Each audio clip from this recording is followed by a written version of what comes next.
घर के बाहर सोने वाला ससुराल। फोन पर शीतल अपने कमरे में चैटिंग कर रही होती है, तभी उसकी माँ केतकी हाथों में कुछ लड़कों की फोटो लेकर कमरे में आती है। शीतल बेटी, पंडित जी ने तेरे लिए एक से बढ़कर एक लड़कों की फोटो भेजा। मुझको और तेरे पापा को ये 2 लड़के पसंद आए। लड़का अपने परिवार के साथ गांव में रहता है, लेकिन खूब खेती बाड़ी और जमीन जायदाद है। केतकी के गांव में शादी करने की बात से शीतल भड़क सी गई। माँ, मैं किसी गांव में शादी नहीं करने वाली। गांव के लोगों का रहन सहन हमसे कितना अलग होता है। मैं शुरू से शहर में रही हूँ, वहाँ एडजस्ट नहीं कर पाऊंगी, और मुझे ये लड़की भी पसंद नहीं है। शीतल दोनों लड़कों की फोटो को छांट देती है। मेरी तो समझ में नहीं आ रहा, तुझको आखिर कैसा लड़का चाहिए? ना तुझे शहर के लड़के पसंद पड़ रहे हैं, ना गाँव के। आखिर इन लड़कों में क्या खराबी है? कितने सुंदर है और शहर में रखा क्या है?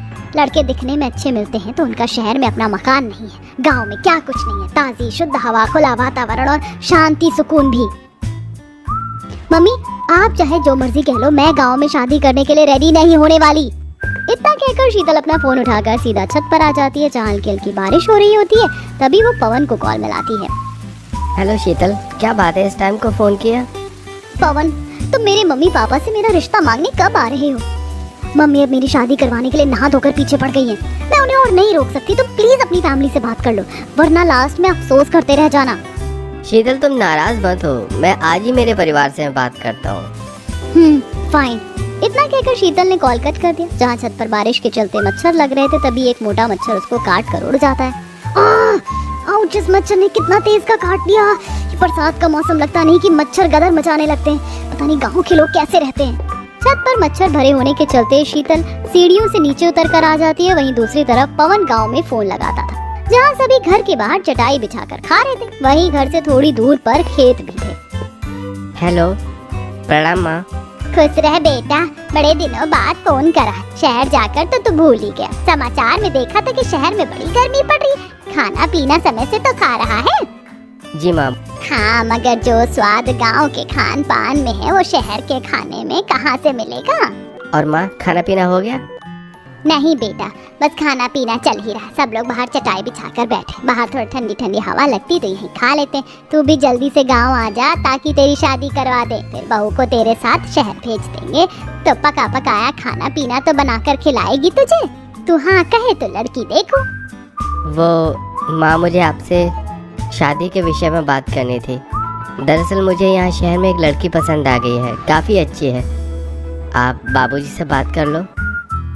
चल ठीक है, मैं बताती हूँ बाबूजी से बात करके। पवन कॉल काट देता है। आशा एक साथ सभी के खाने की थाली लगाती है, वहीं नीतू हाथ पंखा लेकर बैठी थी। जब कभी हवा चलने बंद हो जाती है तो बीच में हवा करती है। तभी खाना खाते खाते ससुर सुरेंद्र ने पूछा, क्या कह रहा था पवन, नौकरी चाकरी तो ठीक चल रही है? जी जी, कामकाज तो सही चल रहा है। अजी वो मैं कह रही थी। कलावती संकोच करते हुए सभी को पूरी बात बताती, जिसे सुनकर घर की बड़ी मुखिया दादी सास कमला कुड़कुड़ाती है। बस यही दिन देखना बाकी रह गया कि पोता लव मैरिज करके शहर वाली बहू को लिया। शहर की लड़कियों के 10 नखरे होते हैं, गांव के रहन सहन में 4 दिन नहीं रह पाएंगी। माँ, दादी बिल्कुल ठीक कह रही। शहर की लड़की घर तोड़ने वाली होती। मेरी सहेली डिम्पल है ना, उसकी भी शहर की भाभी है। शादी के बाद 2 दिन भी गांव में नहीं रही। कमला और नीतू की बात सुन आशा कहती है, नीतू जरूरी थोड़ी शहर की लड़की घर परिवार को जोड़ कर नहीं रख सकती। माँ जी मेरी मानिए, देवर जी की शादी उनकी मनपसंद से कर दीजिए। वैसे भी जैसा देश होता है वैसा भेष तो इंसान को अपनाना पड़ता है। आशा के समझाने पर सब पवन की शादी शहर की शीतल से करवाने के लिए मान जाते हैं। थोड़े दिनों में पवन शीतल से शादी करके उसे अपने गांव में ले आता है, जहां उनका घर काफी ज्यादा खुला था। घर के बाहर बड़ा सा आंगन छोड़ रखा था, जहाँ नीतू आशा बाहर खटिया बिछाकर दुपट्टे पर दाल की बड़ी बना रही हैं। भाभी आज तो बिल्कुल पापड़ सूखने लायक करारी धूप हो रखी है। सही कहा नीतू, दाल की बड़ी बनाने के साथ हमें थोड़े चावल के पापड़ भी बना लेने चाहिए थे। दाल चावल पर खाने में अच्छे लगते हैं। तभी पवन दोनों हाथ में सूटकेस लिए शीतल के साथ आता है। शीतल ने स्लीवलेस ब्लाउज और हल्के बॉर्डर की मॉडर्न साड़ी पहन रखी थी। नमस्ते आशा भाभी, बाकी सब लोग कहाँ हैं? बाकी सब लोग अंदर बैठे। देवर जी चलिए। कैसी हो शीतल? मैं अच्छी हूँ। सभी लोग घर के अंदर आते हैं, जहाँ बिजली कट रखी थी। गर्मी से परेशान सभी हाथ पंखा कर रहे थे। हे भगवान जी, आज तो कितनी गमस वाली गर्मी हो रखी है। छत तो जैसे आग फेंक रहा, मन बेचैन बेचैन करके रख दिया है। कलावती मकान के ऊपर छत बना रखी है, इसीलिए सीधी धूप लगती है। ऊपर भी 1-2 कमरा बैठा देते तो नीचे थोड़ी ठंडक रहती। जी ये घमस में मेरी हालत खराब हो रखी है और तुम्हें हसुए के ब्याह में खुरपी का गीत खाने की पड़ी है।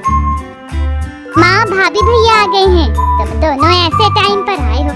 बिजली भी जा रखी है, ले बहू हाथ पंखा कर ले, थोड़ा अच्छा लगेगा। शीतल बिना कुछ कहे हाथ पंखा करने लगती। पूरा टाइम एसी में रहने की आदत होने के चलते शीतल के शरीर से पसीना टप टप कर निकल रहा था। हे भगवान, ये हाथ पंखा करने का कोई फायदा नहीं, पूरा का पूरा शरीर पसीने से चिपचिप कर रहा है। इतनी तगड़ी गर्मी मुझे तो बर्दाश्त ही नहीं हो रही। बस जल्दी से बिजली आ जाए।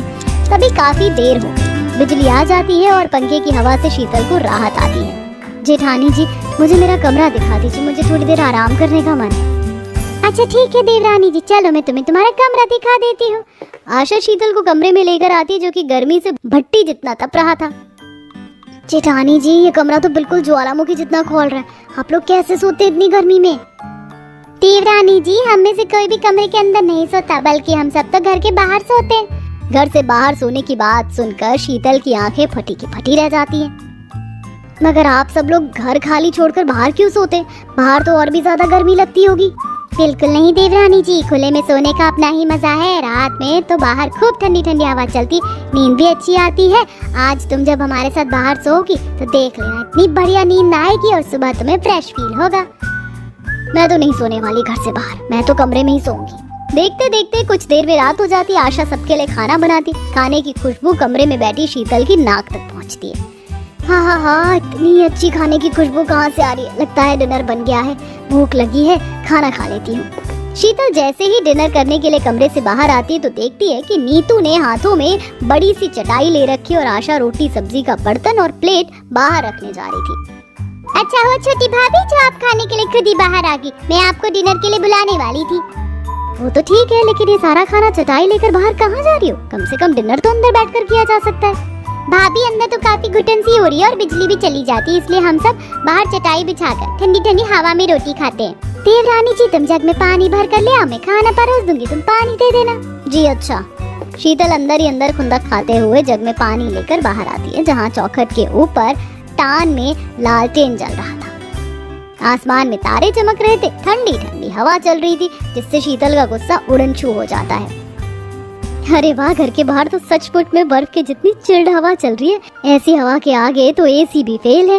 नीतू जमीन पर चटाई बिछा देती और सभी ठंडी ठंडी बहती हवा में डिनर करते। तभी रोहन गौरी, आज तो आसमान में कितने तारे निकले, मुझको तो बड़ा मजा आता है तारों की छाव में सोकर। आज तो चाची भी हमारे साथ सोने वाली है, आज तो चाची के साथ अंताक्षरी खेलेंगे। यहाँ गर्मी से मेरा कचूमर निकल रहा है और इन कच्चे बच्चों को अंताक्षरी खेलना। फटाफट से खाना लपेटकर मैं तो सीधा बिस्तर पकड़ूंगी। कुछ देर में पूरा ससुराल खाना खा लेता है। तभी कमला जोर की डकार मारती है। कुछ ज्यादा ही खाना खा लिया, अब तो मेरा पेट गड़ रहा है। दिनेश बेटा, जल्दी से खाट बिछा दे। जी दादी, बस बिछा रहा हूँ। क्या कहा? हम सब बाहर खाट पर सोने वाले? घर में गद्दे नहीं है? देख लो, दिखाने लगी ना नखरे ये शहरी बहू। इसको बाहर सोने के लिए गद्दा चाहिए। मैं तो पहले ही कहा था, शहर की रही लड़की गांव के रहन सहन में नहीं जमेगी। ये दादी सास तो एक नंबर की टेढ़ी खीर है। खटिया पर सोने की बात को लेकर बाल की खाल निकाल दिया। दादी जी, मैं सो जाऊंगी खाट पर। देखा माँ जी, बहू सो जाएगी खाट पर, अब आप भी सो जाइए। अब सारा ससुराल एक लाइन से बाहर लेट जाता है। ये भगवान, ये खटिया तो कितना ज्यादा चुभ रहा है, ऐसे तो मैं सो नहीं पाऊंगी।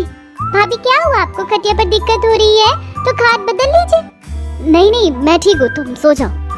कुछ देर में हवा चलते चलते एकदम से रुक जाती है और आसमान में टिमटिमाते तारे पर घटाएं घिर आती हैं। शीतल के खटिया के नीचे मोटे मोटे मच्छर भिनभिनाने लगे। हाँ मम्मी, जोर का मच्छर काट लिया, ऊपर से हवा भी नहीं चल रही। सच में एकदम से गरम गरम सा मौसम कर दिया लगता है। अभी तो आसमान भी एकदम साफ था, घटाएं जम गई हैं, बारिश होगी तो मौसम ठंडा कर देगा। सो जा। सब आंखें बीच कर सो जाते हैं। थोड़ी देर गुजरती है और आसमान में जोरदार बिजली गरजने के साथ बारिश होने लगती है। हे भगवान, मुझ पर पानी किसने टपकाया? शीतल ने आंख खोलकर देखा कि बारिश काफी तेज की हो रही थी। ऐसे में ससुराल वाले सो रखे थे। भगवान जी, इतनी बारिश में भी मेरे कुंभकर्ण ससुराल वाले कैसे घोड़े बेचकर सो रहे? हाँ जी पापा जी, सब लोग जल्दी से उठकर अंदर चलिए, बारिश स्टार्ट हो गई है।